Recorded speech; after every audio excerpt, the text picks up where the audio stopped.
Hello friends, welcome to our channel study basic 24/7। आज हम इस वीडियो में यूपी बोर्ड 2021 के लिए मैथ्स का नया रिड्यूस सिलेबस जानेंगे।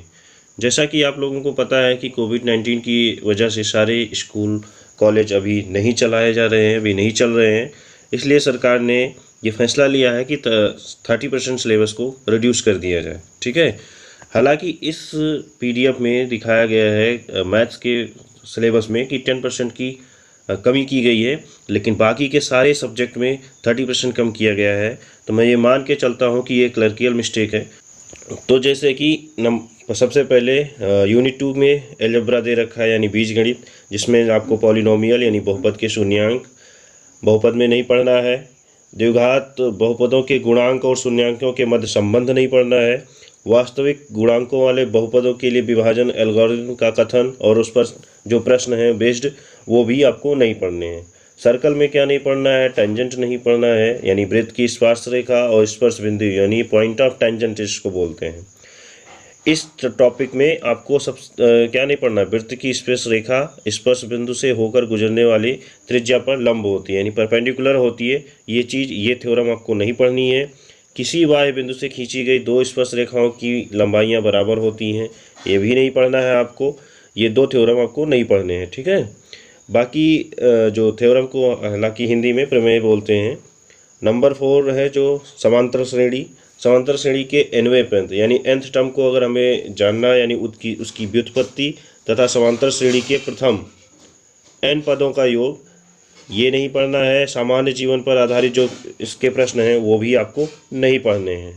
आगे अगर हम ट्रिग्नोमेट्री की बात करें तो ट्रिग्नोमेट्री में आपको sine square theta plus cos square theta को जो प्रूव करना है और उसके जो यूज हैं वो आपको नहीं पढ़ने हैं। प्रोबेबिलिटी में मींस प्रायिकता में आपको उसकी सैद्धांतिक परिभाषा और एकल घटना पर जो सिंगल इवेंट जिसको कहते हैं, सिंगल इवेंट पर आधारित जो बेस्ड प्रश्न हैं उसको भी आपको नहीं पढ़ना है। जो सिलेबस यानी 70 मार्क्स का आपको पता है पेपर होता है, जिसमें से और बाकी 30% प्रैक्टिकल से मिलते हैं। ठीक है।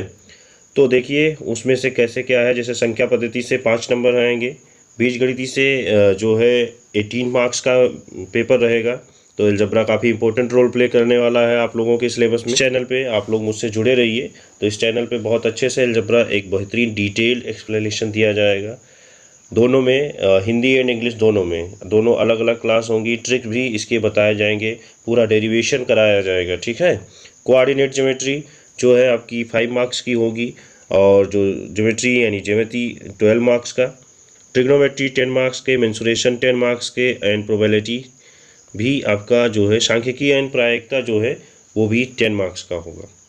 तो देखिए अब जैसे एक ओवरव्यू ले लेते हैं, इसको जा कर के आप यूपीएमएसपी के वेबसाइट से डाउनलोड कर सकते हैं। बाकी हम थोड़ा बहुत बता दे रहे हैं कि जैसे संख्या पद्धति में क्या क्या चीज़ें पढ़नी है। आपको यूक्लिड विभाजन पढ़ना है, यानी उसका थ्योरम, और जैसे √2 √3 यानी परमीय अपरमीय, ये सारी चीज़ें आपको पढ़ना है रियल नंबर्स में। और अगर हम बात करें अलजेब्रा की, तो अलजेब्रा में आपको क्या पढ़ना है? दो चर वाले रैखिक समीकरण युग्म, इसके बारे में जानना है आपको। इसकी प्रतिस्थापन विधि जाननी है, विलोपन विधि जाननी है, और बीजगुणन विधि जाननी है। ठीक है। ये तीनों विधि आपको जाननी है। द्विघात समीकरण की बात करें तो द्विघात समीकरण में क्या चीज़ें पढ़नी है, जैसे कि दे रखा है, आप देख सकते हैं ax² + bx + c = 0। इसको हम द्विघात समीकरण बोलते हैं। क्यों? क्योंकि इसकी जो घात है वो यानी जो पावर है वो कितनी है? 2 है। तो जिसकी पावर 2 होती है इस तरीके से समीकरण होता है, और उसमें a ≠ 0 होना चाहिए। क्यों होना चाहिए a ≠ 0? क्योंकि अगर a की वैल्यू 0 हम रख देंगे तो जो क्वाड्रेटिक इक्वेशन का जो x² है वही खत्म हो जाएगा। तो जब तक किसी भी x पर यानी अगर पावर 2 नहीं रहेगी तो वो क्वाड्रेटिक इक्वेशन यानी द्विघात समीकरण नहीं बोल सकते। तो इसलिए उसके बारे में जानना है, उसके पूर्ण वर्ग बनाकर हल निकालना ये सीखना है आपको, गुणनखंड द्वारा, ये सारी चीज़ें तो आपको द्विघात समीकरण में पढ़नी है। ठीक है। और इनके जो मूलों की प्रकृति के बीच संबंध जानना है, और जो इस पे डेली बेस्ड क्वेश्चन जो बनते हैं वो भी आपको इसमें से पढ़ने हैं। फिर बात करेंगे निर्देशांक ज्यामिति यानी कोऑर्डिनेट में, तो आपको रेखा पढ़नी है। रेखा में जैसे ज्यामिति की अवधारणा, इसके ग्राफ, दूरी सूत्र, विभाजन सूत्र, ठीक है, ये, और जो है ट्रायंगल का एरिया, ये चीज़ें आपको पढ़नी है। ज्यामिति में तो समरूप त्रिभुज की परिभाषा उदाहरण और प्रति उदाहरण सहित आपको समझना है। अब ये सारे थ्योरम जैसे लिखे हुए हैं कि त्रिभुज की एक भुजा के समांतर खींची गई रेखा त्रिभुज की शेष दो भुजाओं के समान अनुपात में विभाजित करती है। त्रिभुज की दो भुजाओं को समान अनुपात में विभाजित करने वाली रेखा तीसरी भुजा के समांतर होती है। ये सारे थ्योरम जो का से लेकर के जहाँ तक दिए गए हैं, एक एक थ्योरम को बहुत अच्छे से डिटेल से हम एक्सप्लेन कराया जाएगा। तो आप लोग ने अगर अभी तक मेरे चैनल को सब्सक्राइब नहीं किया है तो प्लीज़ इस चैनल को सब्सक्राइब कर लेना, लाइक कर लेना और शेयर भी कर देना, ताकि आपके दोस्तों को भी इसकी हेल्प मिल सके। ठीक है, क्योंकि कोविड-19 में आपको पता है जैसे कि घर पर ही अभी क्लास चल नहीं रही है, तो घर पर ही पढ़ना है। तो कैसे घर पे पढ़ना है और एक अच्छे क्वालिटी टीचर के साथ पढ़ना है, तो वो हम बताएंगे और हम क्लास इसकी कराएंगे। तो आप लोग बेफिक्र होकर के हमसे जुड़े रहिए। आप लोगों की जो पूरी सिलेबस हम सब लोग कंप्लीट कराने वाले हैं। ठीक है, फिर बात करते हैं रचनाएं में। तो रचनाएं में क्या है, जैसे दिए हुए रेखाखंड को दिए हुए अनुपात में विभाजित करना, एक दिए गए त्रिभुज के समरूप एक त्रिभुज की रचना करना, ये सब रचनाएं पढ़नी हैं। और ट्रिग्नोमेट्री की बात करें तो ट्रिग्नोमेट्री में आपको पढ़ना है समकोण त्रिभुज के न्यून कोणों के त्रिकोणमितीय अनुपात 0 डिग्री से 90 डिग्री के बीच में। अब इसके जो रिलेशन दे रखे हैं उनके बीच संबंध ये मैं बहुत अच्छे से बताने वाला हूँ। इनके एंगल्स हम कैसे याद करें, मतलब बिना याद किए हुए हमारे माइंड में बिल्कुल सेट हो जाएं, तो वो भी हम जानेंगे और इसकी ट्रिक भी जानेंगे। ठीक है, इसकी अनुपात के लिए हाइट एंड डिस्टेंस भी आपको पढ़ना है। मेंसुरेशन बहुत अच्छे से एक्सप्लेन कराया जाएगा। वृत्तों से संबंधित क्षेत्रफल जैसे ये सब दे रखा है, पूरा एकदम कॉन्सेप्चुअल इसको बताया जाएगा कॉन्सेप्ट में। ये नहीं कि आपको क्वेश्चन के इसके जो फार्मूले हैं रटने के लिए कहे जाएंगे।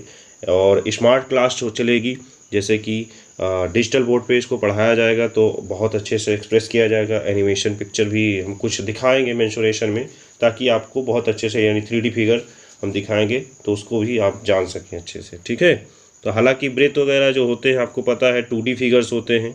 इसमें एक चीज़ और है, जैसे अगर हम बात करें 2D figure and 3D figure, तो कोई भी अगर हम पेपर पे कोई भी चीज़ ड्रॉ करते हैं तो वो सिर्फ हम 2D फिगर ड्रॉ कर पाते हैं। इवन आपकी एक छोटी सी, यानी एक पेज, अगर पेपर का हम एक पेज भी ले लें तो वो भी 2D फिगर नहीं होता, 3D होता है, क्योंकि उसकी भी कोई ना कोई एक थिकनेस होती है। 3D मतलब 3 डायमेंशन और 2D मतलब 2 डायमेंशन, तो उसकी भी कोई ना कोई थिकनेस होती है। तो हम कोई भी ऐसा एग्जांपल हम जो रेक्टेंगल के आकार का है और उसको हम नहीं कह सकते कि हाँ वो 2D है, क्योंकि अगर वो है तो उसकी मिलीमीटर में होगी लेकिन थिकनेस होगी, तो जिसकी थिकनेस होती है वो 3D हो जाता है। ठीक है, और इसमें आपको 2D पहले पढ़ना है। और उसके बाद हम आएंगे सांख्यिकी में। तो सांख्यिकी में चीज़ें जैसे स्टैटिक्स को इंग्लिश में बोलते हैं, ये माध्यिका यानी मीन, मीडियन, मोड, ये सारी चीज़ें पढ़नी है आपको। और प्रोजेक्ट कार्य तो जैसा कि आप देख सकते हो, तो ये है आपका पूरा सिलेबस। तो अगर आपको ये सिलेबस और ये वीडियो आपको हेल्पफुल लगा है तो प्लीज़ इसे लाइक करिए, शेयर करिए एंड सब्सक्राइब करिए। मिलते हैं नेक्स्ट वीडियो में, तब तक के लिए बाय बाय, टेक केयर।